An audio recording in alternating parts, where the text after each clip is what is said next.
할렐루야. 모두 한 주 평안하게 잘 지냈습니까? 아멘.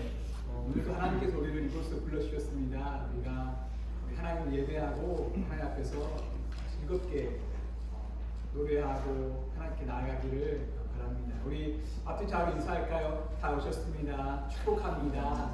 주님의 이름으로 사랑합니다. 인사하시죠. 잠시 제가 기도 드린 다음에 우리 찬양 드리겠습니다. 하나님 아버지 고맙고 감사합니다. 오늘도 귀하고 복된 자리에 저희를 불러주시고 하나님을 예배하게 하시니 감사드립니다. 하나님 아버지 우리가 우리의 중심으로 우리의 마음으로 예배하게 도와주시고 하늘의 은총을 입는 귀한 시간으로 우리 하나님 역사하여 주시옵소서. 우리 마음에 하나님을 갈망하는 마음이 새롭게 생기도록 우리 하나님 우리에게 은혜를 내려 주시옵소서. 마칠 시간까지 우리 마음을 붙들어 주옵소서. 예수님의 이름으로 기도드립니다. 아멘. 아멘. 우리 괜찮으신 분들 자리에 일어나셔서 우리 찬양 드리겠습니다.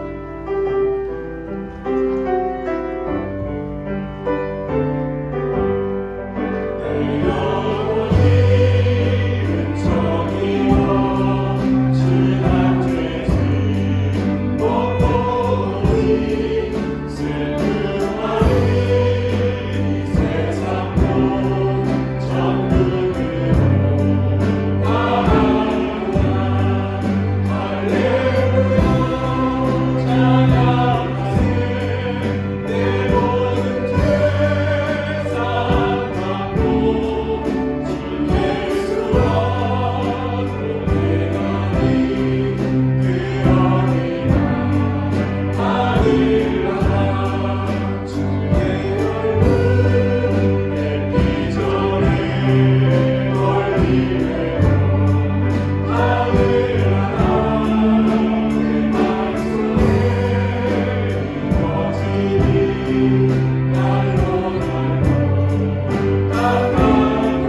이미 구원하고 있습니다. 그렇지만 아직 우리의 구원은 끝나지 않았습니다. 우리는 여전히 여기 이 땅에 있고 이 세상에 살고 천신과 맞닥뜨려 살고 있습니다. 전쟁이 끝나지 않았고 우리의 싸움은 끝나지 않았습니다. 여전히 사단 마귀는 우리를 넘어뜨리려고 지금도 우리를 노려보고 있습니다. 끝나지 않은 싸움, 계속되는 싸움에서 우리가 지치지 않고 넘어지지 않고 실족하지 않고 승리하시는 비결은 하나님께 맡기며 하나님을 계속해서 바라보는 것입니다. 이 시간 마지막 찬양하기 전에 하나님, 내 마음이 지치지 않고 내 영혼이 지치지 않고 끊임없이 말씀 붙들고 하나님 바라보고 하나님 보좌로 섰도록 내게 힘을 달라고, 내게 믿음을 달라고, 내 영혼이 회복되게 달라고 우리 같이 한번 기도하겠습니다. 하나님 아버지 고맙고 감사합니다. 우리에게 구원을 주셨습니다. 우리 영원한 생명을 주셨습니다. 그렇지만 하나님 아버지, 우리 여전히 이 땅에서 살고 있습니다. 힘이 들고 너무나 어렵습니다. 때로는 지치고 때로는 넘어지고 때로는 실패합니다. 하나님, 그리고 주저앉아 있기 있습니다. 하나님 아버지, 우리에게 하나님의 힘이 필요합니다. 우리에게 하나님의 능력이 필요합니다. 우리 하나님의 구원이 필요합니다. 우리 하나님의 은혜가 필요합니다.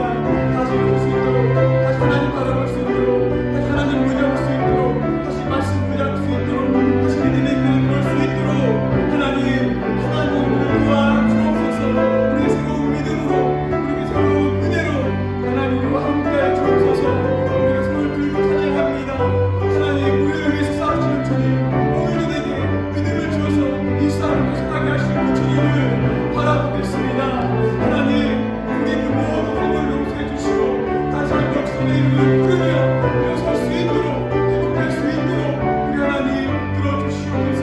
하나님, 주님만 바라봅니다. 주님께 믿음을 받고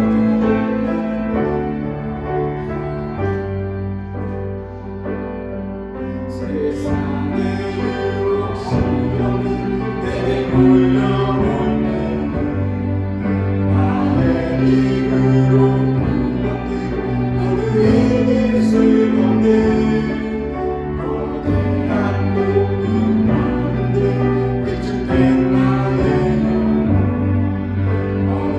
어찌할까를 몰라 헤매이고 있을 때 주를 찬양, 주를 찬양, 손을 들고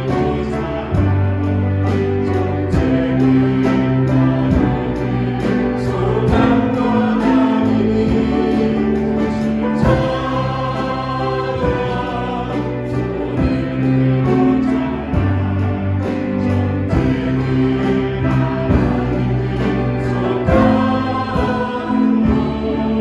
손을 거짓과 속임수로 가득 찬 세상에서 어디로 갈지 몰라 너무 버리고 있네. 주의 권세 잡자 지금도 우리는 실패와 절망으로 넘어뜨리려 하네. 하나님께 소리 칩시다.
우리가 제목상으로 기도하며 하나님 앞에 예배드리겠습니다.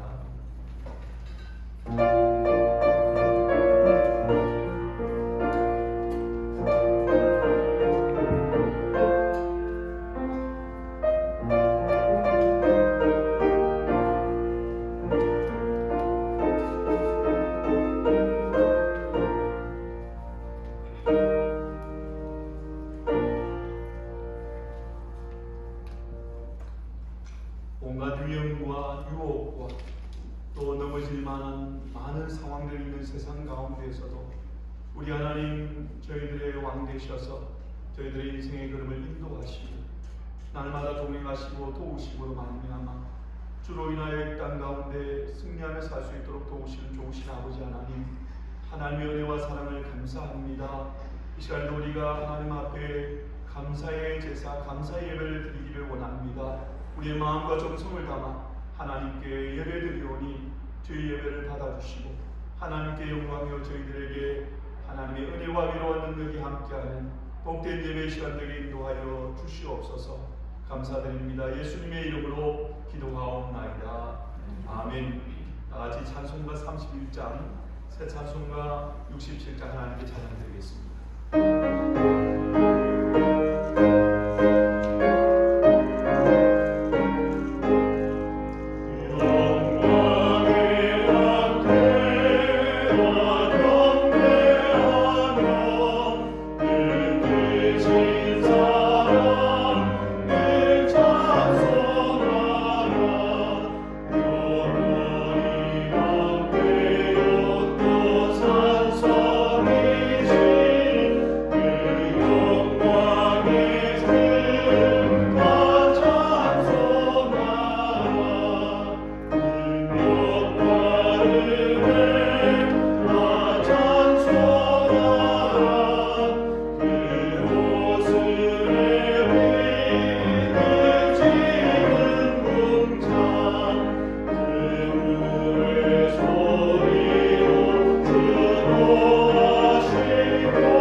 사도신경으로 우리의 믿는 바시함을 고백하겠습니다.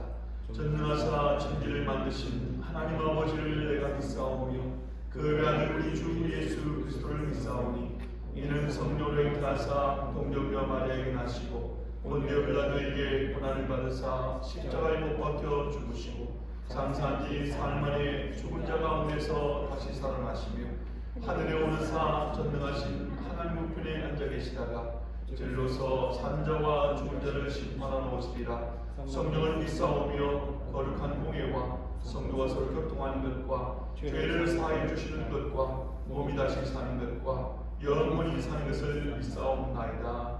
아멘. 이 시간 예배를 위해서 김광국 집사님 기도해 주시겠습니다.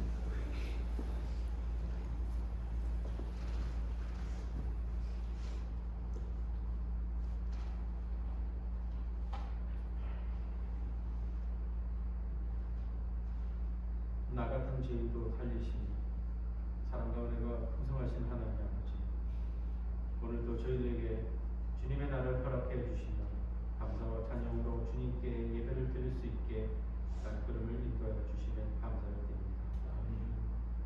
시간 신령과 진정으로 예배드리기 원합니다. 성령님께서 저희의 생각과 마음을 온전히 주장하여 주시옵소서. 주님, 짧은 한 주간의 삶이었지만 주님의 자녀로 살기보다 세상에 끌려 살았음을 또한 고백합니다. 잘못인 줄 알면서 육신의 정욕과 이생의 안목을 위해 살았고 저희 자신을 스스로 속였음을 또한 고백합니다. 자비로우신 주님, 이 시간 저희들의 나약함과 교만과 가증함을 고백하오니 저희들의 죄를 용서하여 주시옵소서. 언제나 저희들의 죄를 자복하고 용서를 구하면 그 크신 사랑으로 꾸짖지 아니하시고 감싸 안아주시는 또한 감사를 드립니다.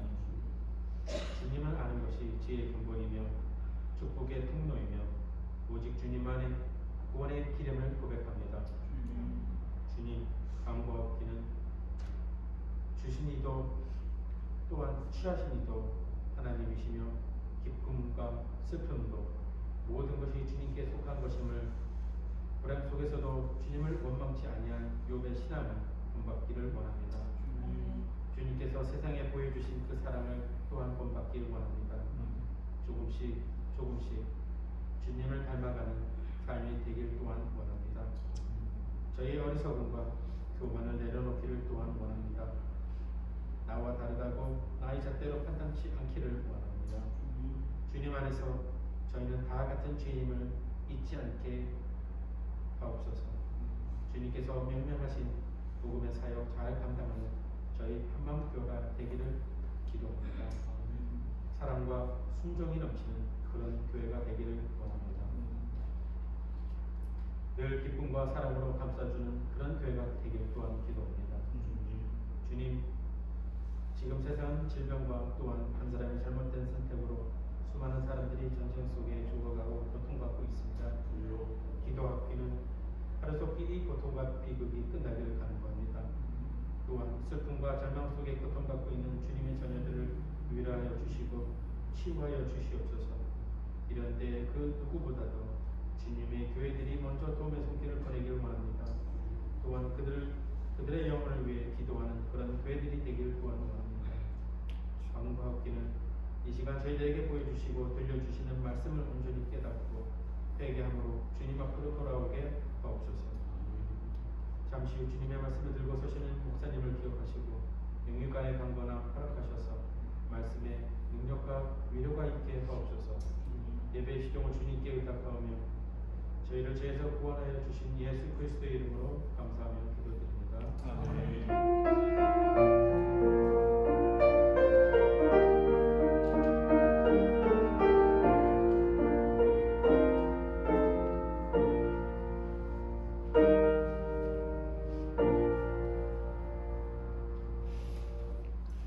하나님께 예물 드리겠습니다.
같이 기도하겠습니다. 사랑의 아버지 하나님 감사합니다.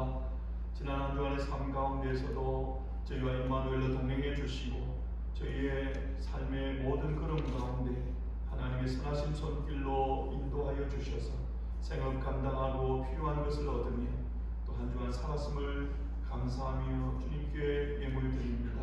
사랑하는 성도님들이 드리는 모든 종류의 예물 하나님 아버지 기뻐 받아주시고 성도님들의 가정 가운데, 비즈니스 가운데, 자녀들 가운데, 또 우리의 육신의 연약함 가운데 우리 하나님 함께하여 주시므로 주님께서 우리의 모든 연약함과 필요를 채우시고 또 주님께서 사랑하는 성도님들을 붙들고 계심을 날마다 경험하며 그로 인하여 하나님께 더 많이 감사하고 영광 돌리며 살아드릴 수 있는 우리 한마음의 모든 지체들 다 되게 인도하여 주시옵소서. 오늘도 하나님 앞에 즐거운 예물 드리게 하심을 인하여 감사드립니다. 예수님의 이름으로 기도하옵나이다. 아멘. 하나님의 말씀 같이 보겠습니다. 하나님 말씀은 구약성경 역대상 21장 1절부터 8절까지 말씀. 제가 가진 성경 구약 641페이지입니다.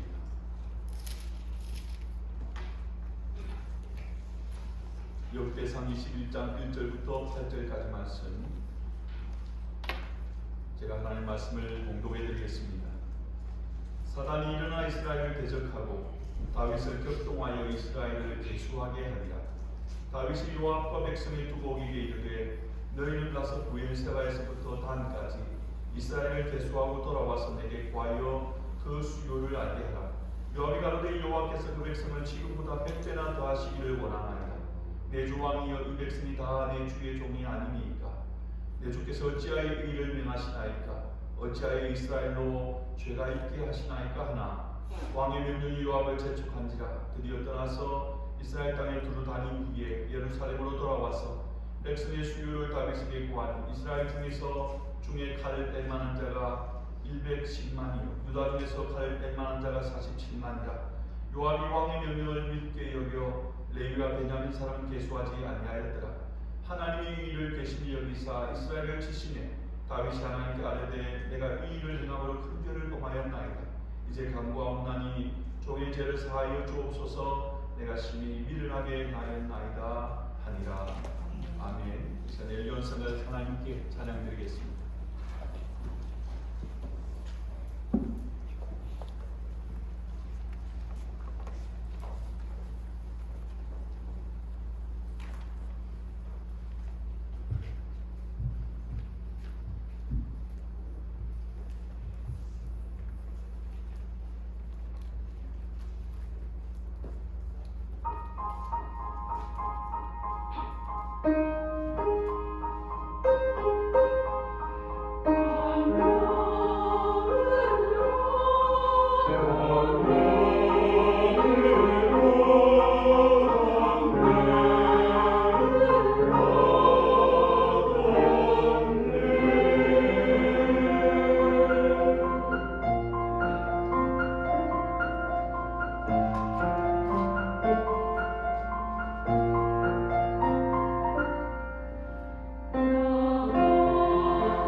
기도하겠습니다.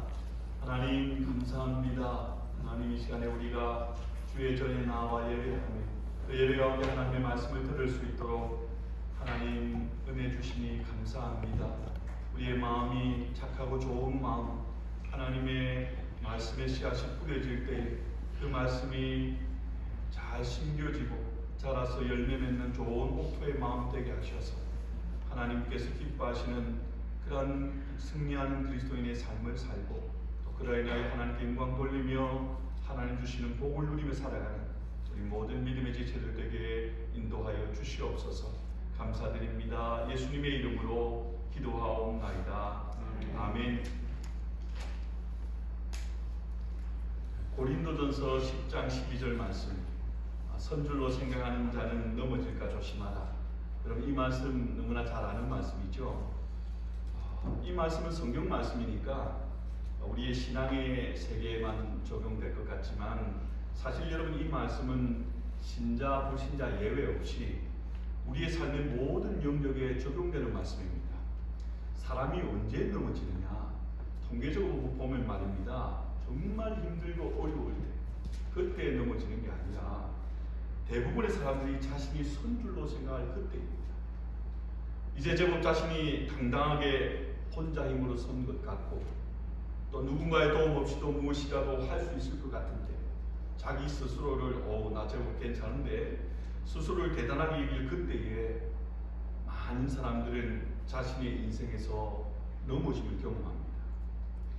위대한 믿음의 사람이고 또 하나님의 마음에 정말 꼭 들었던 다윗, 여러분 그가 바로 이러할 때 자기 스스로가 대단하게 보여질 그때에 다윗의 생애에서 없었으면 좋았을 그런 치명적인 실수, 범죄를 저지르게 됩니다.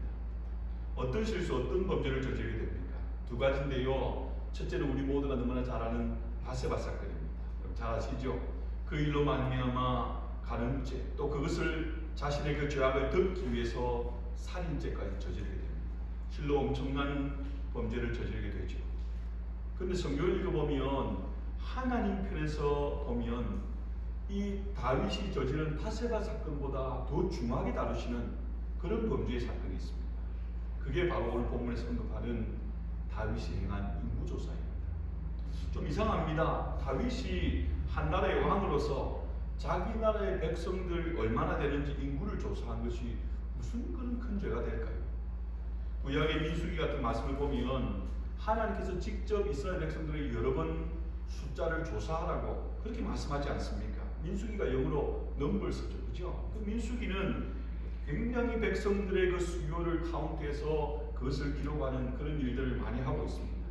그리고 역대상하를 읽어보면 성경에 읽을 때에 조금 힘들게 하는 부분 중에 하나도 숫자가 너무 많이 나옵니다. 누가 몇 명, 누가 몇 명, 어느 가족이 몇 명, 어느 지파, 그렇지 않습니까? 하나님께서도 자주 택한 이스라엘 백성들의 인구, 그 지파나 가족의 숫자들을 조사를 해서 기록하게 하셨습니다. 그건 문제없을 것 같이 보여집니다. 근데 왜 하나님께서는 이 사건을 유독 가혹하게 대하실까요? 그 결과만 보면 다윗이 바세바 사건 때에 하나님께 받은 그 징계보다도 훨씬 더 크게 하나님이 다윗에게 책임을 물으시는 것을 보게 되어집니다. 다윗이 인구조사한 것이 무엇이 잘못되었을까요? 무엇 때문에 그렇게 하셨을까요? 중요한 것은 다윗이 왜 인구조사를 했느냐 하는 것입니다. 다윗이 왜 했을까요? 여러분 본문 1절에 보면 그 이유를 이렇게 말씀합니다. 사탄이 일어나 이스라엘을 대적하고 다윗을 격동하여 이스라엘을 계수하게 하니라. 다윗이 자기의 자유로 이스라엘 백성들의 인구를 계산을 한 것 같지만 거기에는 몇 가지를 분명히 말씀합니다. 첫째로 말하는 것은 사탄이 일어나서 사탄이 그렇게 했다는 거예요. 사탄이 다윗의 마음 가운데 인구조사를 할 마음을 줬다는 겁니다. 그렇게 해서 다윗을 격동했다. 여러분 이 격동했다는 말이 무슨 말이냐 그러면 언젠가부터 다윗의 마음 가운데 꿈틀거리는 뭔가가 있었다는 거예요.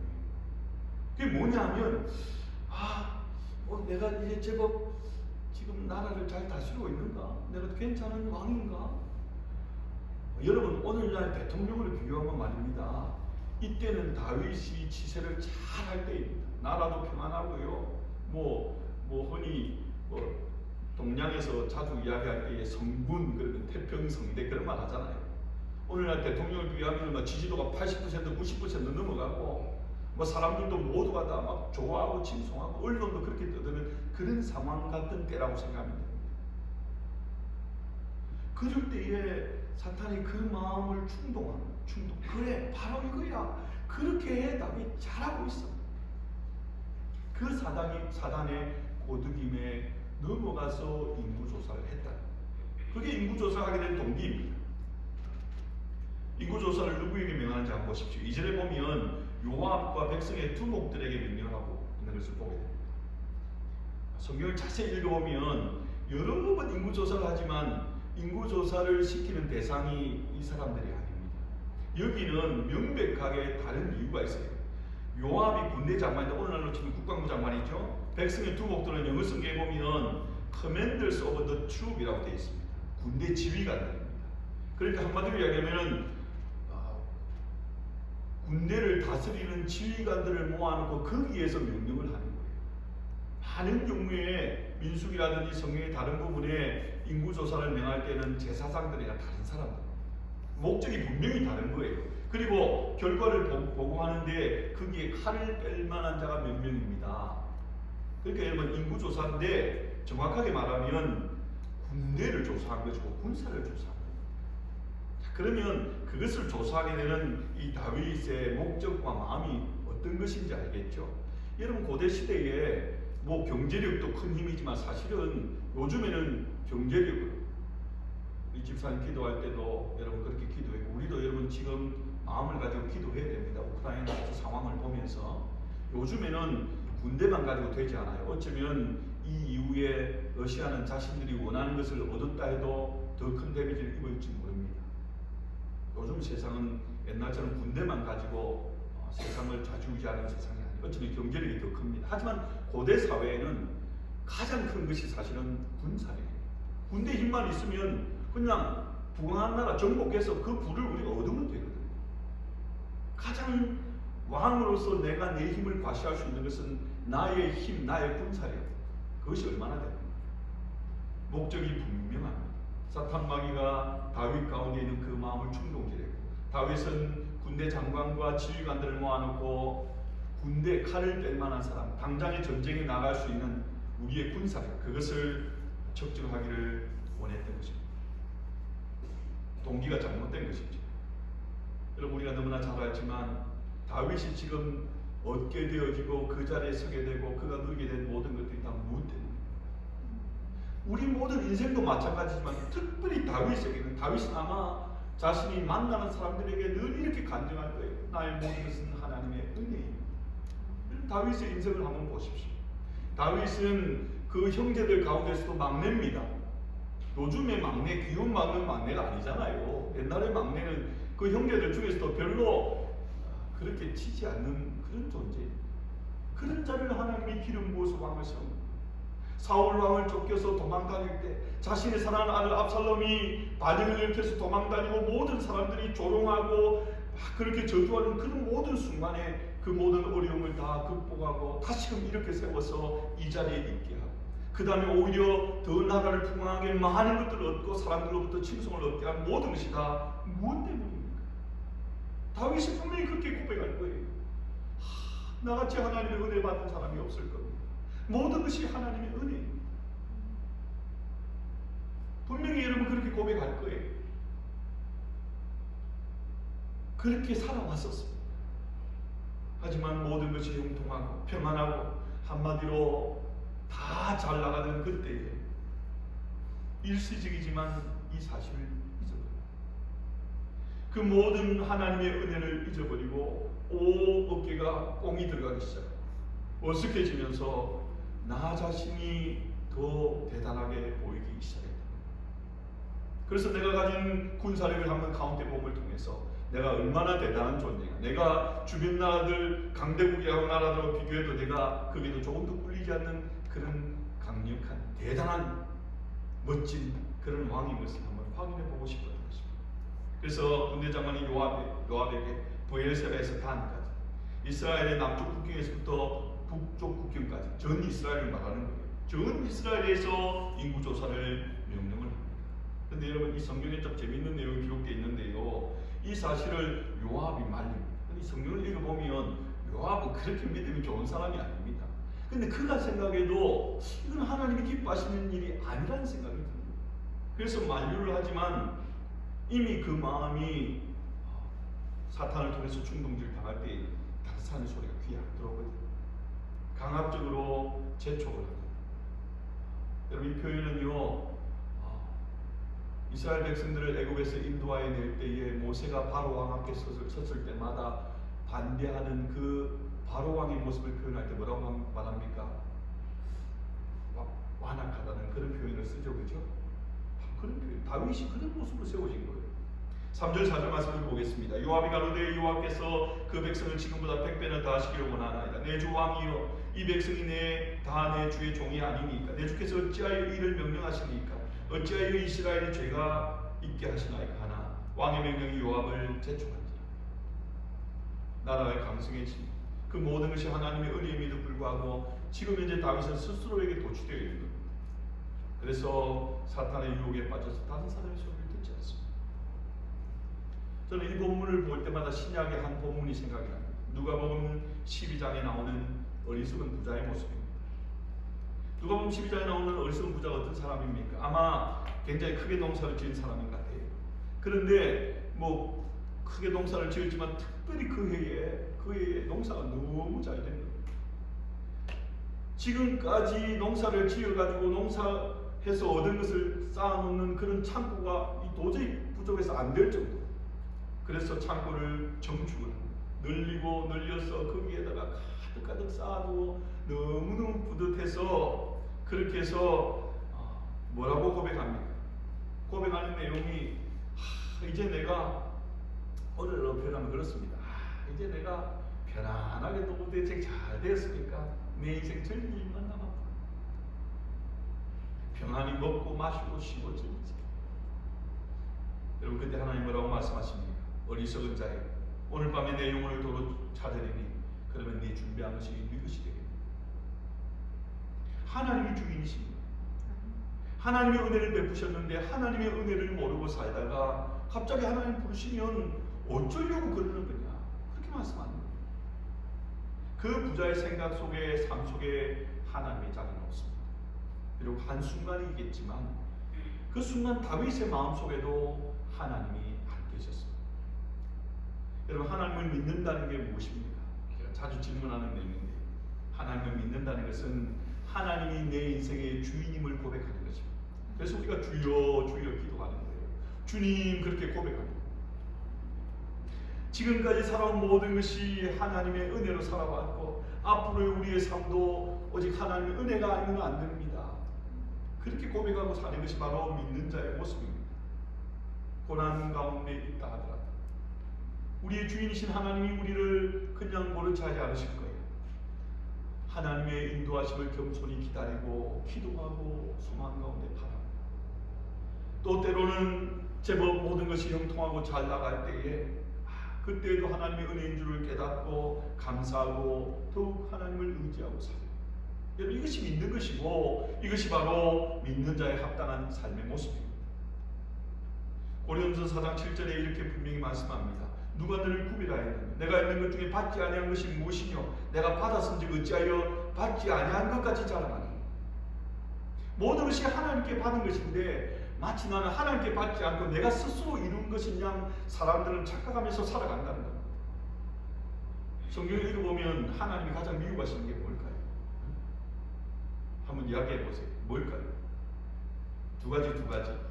가장 많이 나오는, 여러분 성경 읽을 때 제일 쉬운 이해는 가장 많이 나오는 단어를 찾는 겁니다. 그게 가장 쉽게 접근하는 방법이에요. 한 가지는 우상숭배겠죠. 그렇죠? 우상숭배. 얼마나 많이 나옵니까? 또 단어로 표현할 때는 교만. 분명히 이런 그렇게 말씀하죠.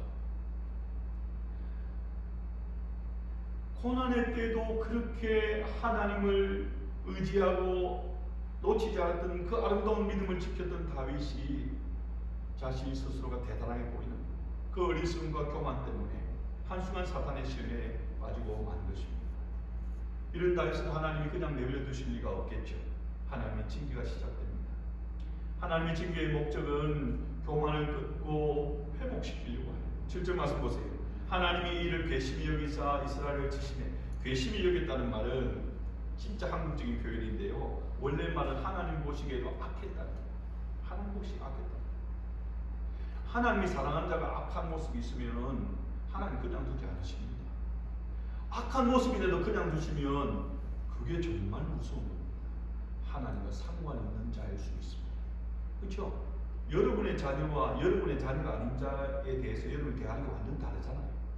다른 아이가 완전히 이상한 짓을 하면 거기는 우리 마음으로는 저거 아닌데 하면서도 우리가 불러가지고 너 이건 이러면 안 돼, 저건 그렇게 하지 않습니다. 그렇게 해가지고 오히려 무슨 소리 들으려고요.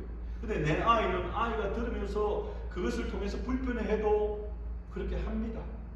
사랑하는 내 자녀, 하나님의 사랑하는 자녀는 하나님께서 그가 하나님을 떠나갈 때 징계하신다. 진노하신 하나님께서 선지자 갓을 통해서 세 가지 징계를 통보합니다. 세 가지 중에 한 가지를 택하라는 거죠. 3년 기근, 전쟁에서 패배하고 세 달을 쫓겨다니는 것, 그리고 3일간의 전염병. 이 세 개 중에 하나를 택하라고 합니다.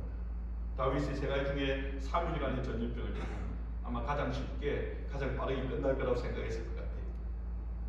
하지만 여러분, 자기 생각에 그렇게 가장 그나마도 좀 쉽게 지나갈 것 같았던 그 결과가 어떤 것이었습니까? 비참한 것입니다. 역대상 21장 14절에 보면 하나님 이스라엘 백성들의 전염병을 내리시는데 이 3일간의 전염병으로 말미암아 이스라엘 백성 중에 7만 명이 죽습니다. 3일만. 지도자 다윗 한 사람의 교만과 어리석음 때문에 그날의 그 백성들 가운데 이런 비극이 임하게 된 것입니다. 다시 말씀드립니다. 하나님 외에 다른 것을 믿고 의지하는 것이 우상숭배. 여러분, 우상숭배라는 것이 다른 신을 섬기는 것, 다른 것을 섬기는 것만이 우상숭배가 아니고요. 하나님 외에 다른 것을 믿고 의지하고 사는 것이 우상숭배.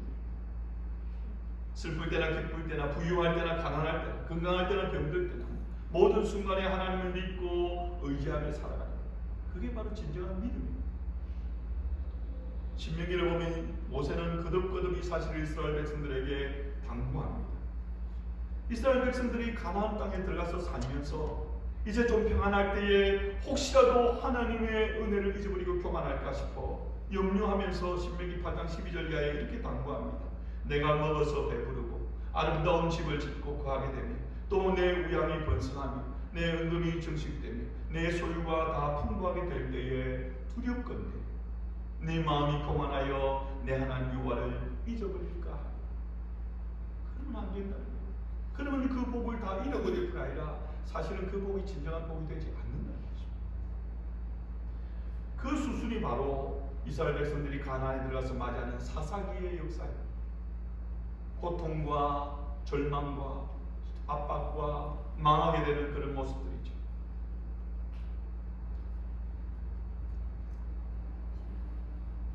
우리 인간들의 약점은 뭐냐 하면 무언가 손에 남들이 갖지 않은 것을 주게 될 때 그때에 막연한 장밋빛 희망을 갖게 된다는 것입니다.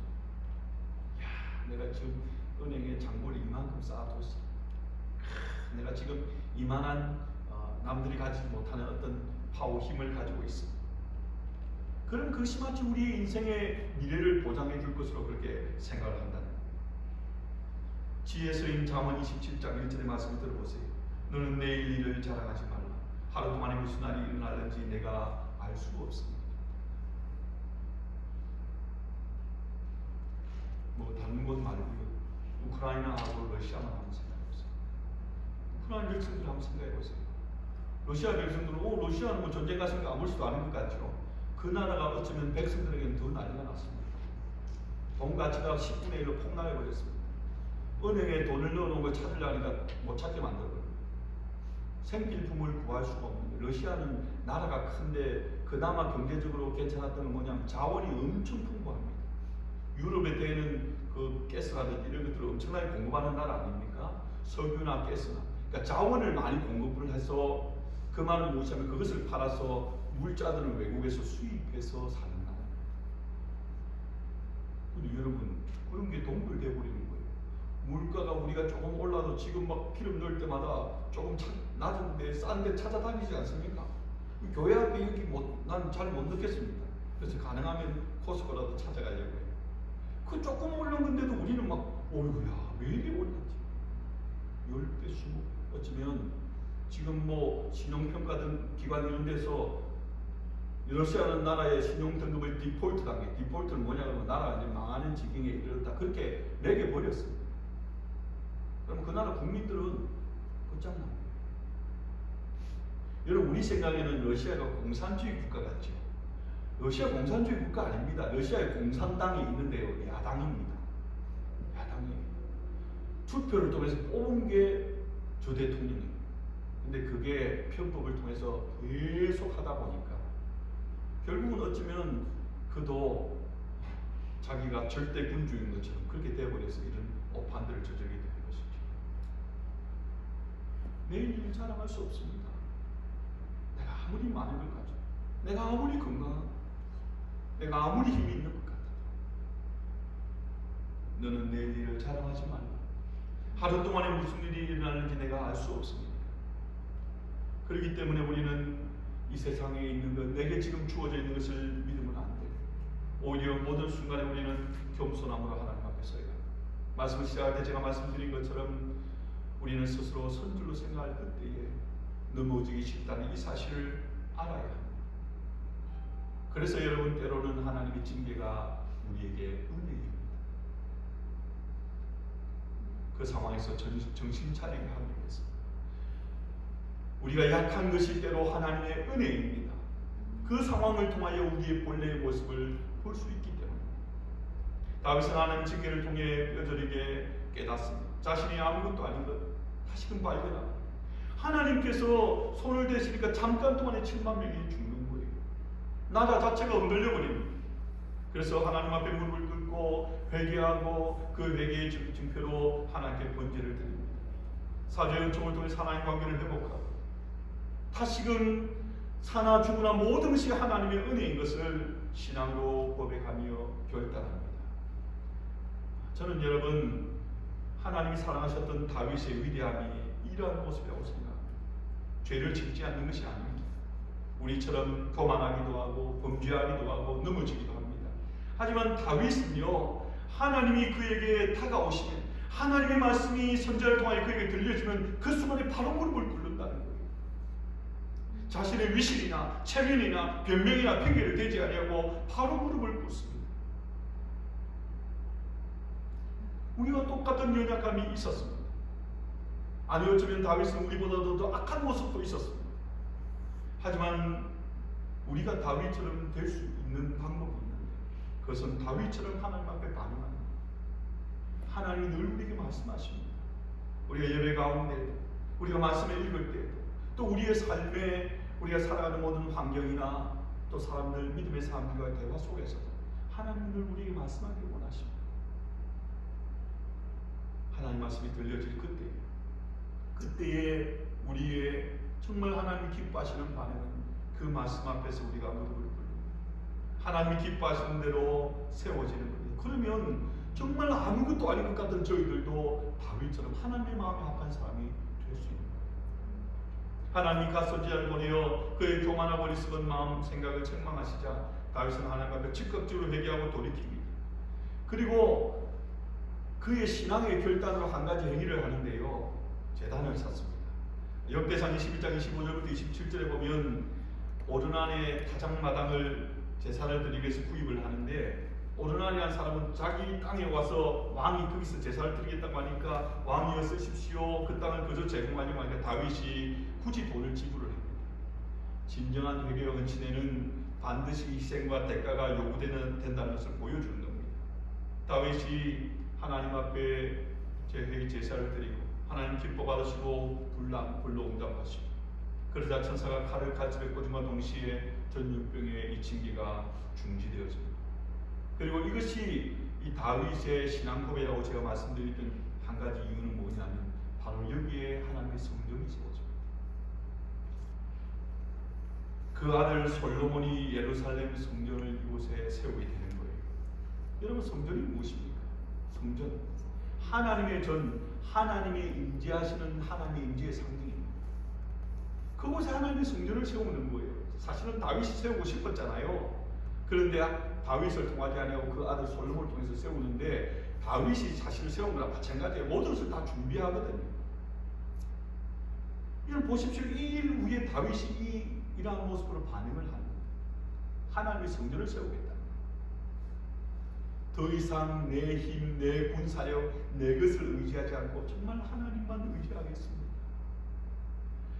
큰 성전을 세워놓고 날마다 그 성전을 제사하며 날마다 하나님 앞에서 나 자신을 보겠다는 겁니다. 하나님만 의지하고 살겠다는 이 다윗의 신앙 고백으로 이런 일들을 한 거예요.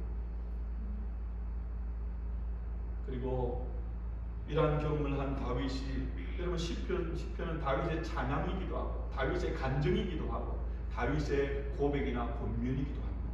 여러분 나 보세요. 힘들고 어려운 가운데서 하나님 내게 은혜 주셨습니다. 나처럼 하나님 찬양하고 사십시오. 내가 기막힌 어려운 가운데 놓였을 때 하나님이 건져주셨어요. 절망 가운데서도 하나님을 바라보고 기도하십시오. 회개 가운데 내가 하나님의 사랑을 거쳐 이런 범죄를 저질렀습니다. 여러분 나처럼 이런 어리석은 모습으로 서지 말고 여러분 하나님 앞에 믿음으로 서시기 바랍니다. 이 시편은요 다윗의 찬양이고 간증이고 고백이고 권면인데, 시편 146편 3절부터 5절에 보면 자신의 경험을 통하여 이렇게 당부를 합니다. 방백들을 의지하지 말니 도울 힘이 없는 인생도 의지하지 말지니 그 호흡이 끊어지면 흙으로 돌아가서 당일에 그 도모가 소멸하리로다. 야곱의 하나님으로 자기 도움을 삼으니 여호와 자기 하나님에게 그 소망을 두는 자는 복이 있도다. 자기만 하는 거, 자기만. 여러분 나처럼 그렇게 하십시다. 내가 그러지 못할 때도 있었지만 그렇게 살았던 그 삶 가운데 하나님 주신 은총과 복이 있었습니다. 나 한때 잘 나갔거든요. 나 내 힘 의지하려고 한번 해봤거든요. 그거 아니더라고요. 얼마나 어리석은 모습으로 섰었습니다. 여러분 그것 의지하지 말고 하나님만을 의지하십시오. 야곱의 하나님으로 자기 도움을 삼으며 여호와 자기 하나님에게 소망을 두는 자가 복이 있습니다. 그렇게 여러분 간증하고 고백하고 찬양하고 고민하는 그런 인생을 하나님이 보장해 주시고 하나님 복 주시는 인생으로 세워주신다는 거죠. 여러분 우리도 우리 스스로를 대단하게 여기는 그때가 오히려 우리가 넘어질 수 있을 때임을 기억해야 합니다. 그래서 날마다 더욱 하나님을 바라보고 의지하고 사는 우리가 되어야 합니다. 하나님만이 우리 인생에 의지하고 붙들 유일한 분이십니다. 만약 우리가 하나님을 붙들고 살면 때로 여러분 우리의 삶 가운데 세상의 조건이 좀 부족하고 힘들 때 해도 그러면 여러분 우리는 승리하는 모습으로 세워질 수 있습니다. 어쩌면 그 인생이 너무나 많은 것들을 가지고 모두가 부러워할 만한 것들을 소유하고 그것을 붙들고는 하나님을 멀리하고 사는 인생보다 훨씬 더 복되고 승리하는 인생이 되어집니다. 우리 자신과 우리에게 있는 세상의 것들을 의지하고 믿고 사는 것이 아니라 하나님을 믿고 의지하고 붙들고 살아갑니다. 우리의 삶 가운데 하나님 주시는 은총과 하나님께 부족하지만 영광 돌리는 삶을 살아가는 우리 지체들 되시기를 주님의 이름으로 축원합니다. 기도하겠습니다. 사랑의 아버지 하나님 감사합니다. 아버지 하나님 우리가 무엇입니까? 우리가 하나님이 주시는 은혜와 그 사랑이 아니면 한 걸음도 앞으로 나아갈 수 없는 연약하고 어리석은 존재가 아닙니까? 아버지 하나님 이 사실을 날마다 깨닫고 발견하는 저희들 되게 하시고 그래서 하나님 앞에서 늘 겸손하고 사람들 앞에서도 늘 낮은 자의 자리에 서서 아버지 하나님 다른 것들을 우리가 보고 판단하고 행하기 이전에 늘 하나님 앞에서 겸손하게 우리 자신을 발견하며 살아가는 하나님의 은혜 가운데 하나님의 인도하심 가운데 하나님의 도우심의 손길 가운데 살아드릴 수 있는 우리 모든 믿음의 지체들에게 은혜 베풀어 주시옵소서. 감사드립니다. 예수님의 이름으로 기도하옵나이다. 아멘.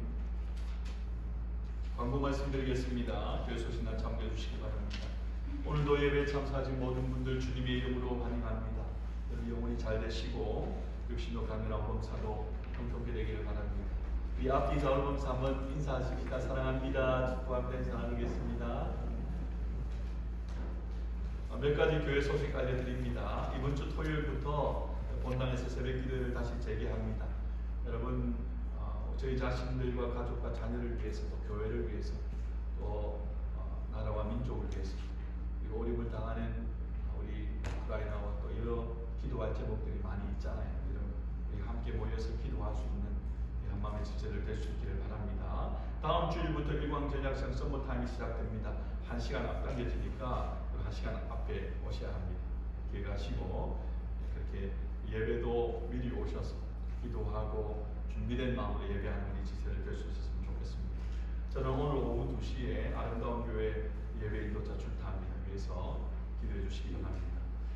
하나님 말씀도 가까이 하고 사모함으로 날마다 말씀을 통해서 인도함 받고 은혜를 누리고 살아가는 우리 지체들 되기를 바라고요. 기도 제목 보시고 여러분 교회와 성도들 위해서 기도해 주시고 또 여러분 정말 우크라이나 그 전쟁을 위해서 하나님 더 험한 일 힘든 일 생기지 않아요. 정말 오판을 해서 핵폭 북달라들 사용하면 안 되잖아요. 그런 일들 없도록 위해서 여러분 기도해 주시고 속히 회복될 수 있도록 위해서 꼭 기도해 주시기를 부탁을 드립니다. 우리 같이 찬송하십시다. 찬송가 341장 새 찬송가 312장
이제는 우리 주 예수 그리스도의 은혜와 하나님 아버지 크신 사랑하심과 성령의 교통하심과 위로하심, 날마다 하나님 앞에서 진실되게 우리 자신들을 발견하고 겸손하고 낮아진 자로 하나님의 말씀을 듣고 순종하고 지켜 행하며 살아가고 세상 가운데 넘어지는 자가 아니라 오히려 넘어진 자를 일으켜 세우는 데 쓰임받기를 원하는 모든 믿음의 지체들 머리 위에 이제부터 영원토록 함께 있을지어다.